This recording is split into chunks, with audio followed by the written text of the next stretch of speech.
पर्वत की उच्च शिखाओं से छू सकते हम आकाश नहीं, बिन त्याग और बलिदानों के लिखा जाता इतिहास नहीं। वंदे मातरम।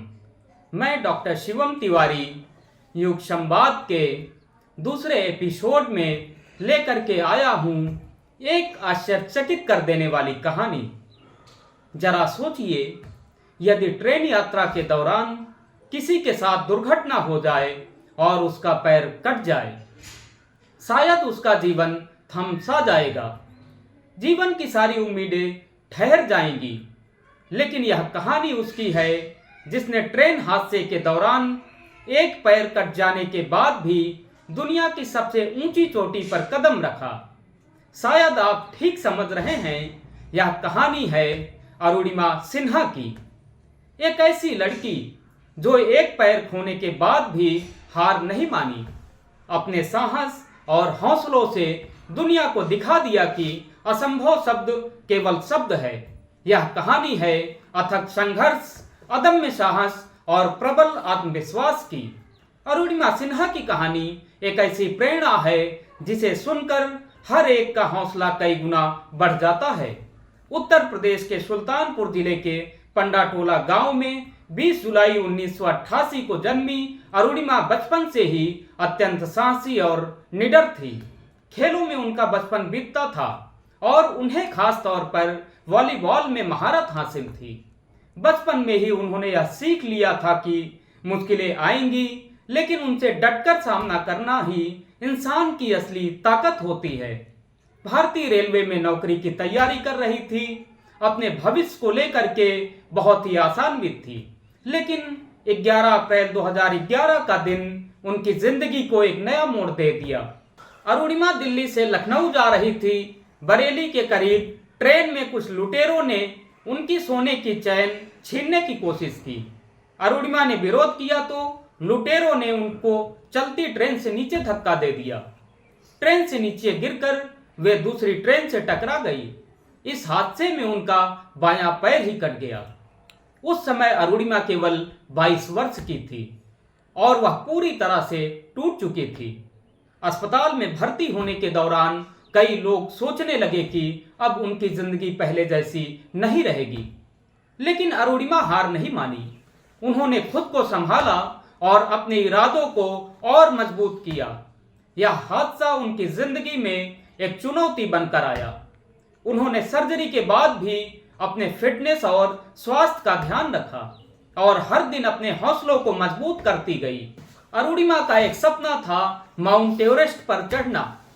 किसी के लिए यह मुश्किल का काम था, लेकिन उनके लिए किसी चुनौती से कम नहीं था। वर्ष 2012 में उन्होंने एवरेस्ट अभियान की शुरुआत कर दी। यह तैयारी केवल शारीरिक नहीं थी, बल्कि मानसिक और भावनात्मक भी थी। फिर 21 मई 2013 का दिन आया। अरुणिमा ने दुनिया की सबसे ऊंची चोटी माउंट एवरेस्ट पर कदम रखा। वह बनी दुनिया की सबसे पहली विकलांग महिला जिसने एवरेस्ट पर तिरंगा फहराया।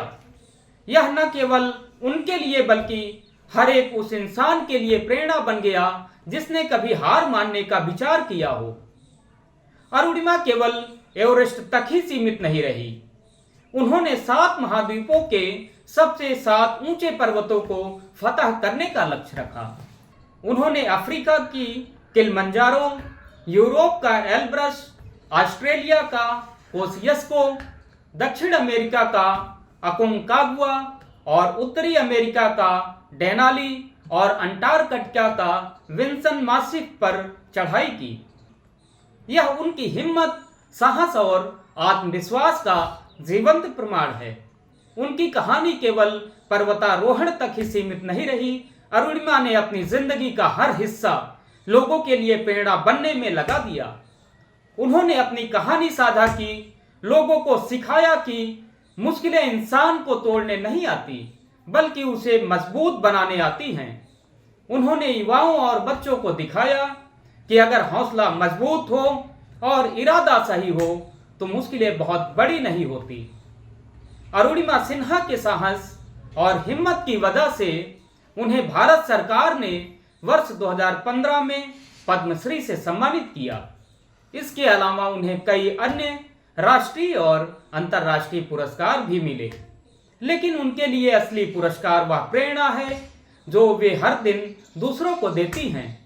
अरुणिमा सिन्हा की कहानी सिर्फ पर्वतारोहण या साहस की कहानी ही नहीं है, यह कहानी है आत्मविश्वास की, आत्मनिर्भरता की और जीवन की कठिनाइयों का सामना करने के लिए अदम्य साहस की।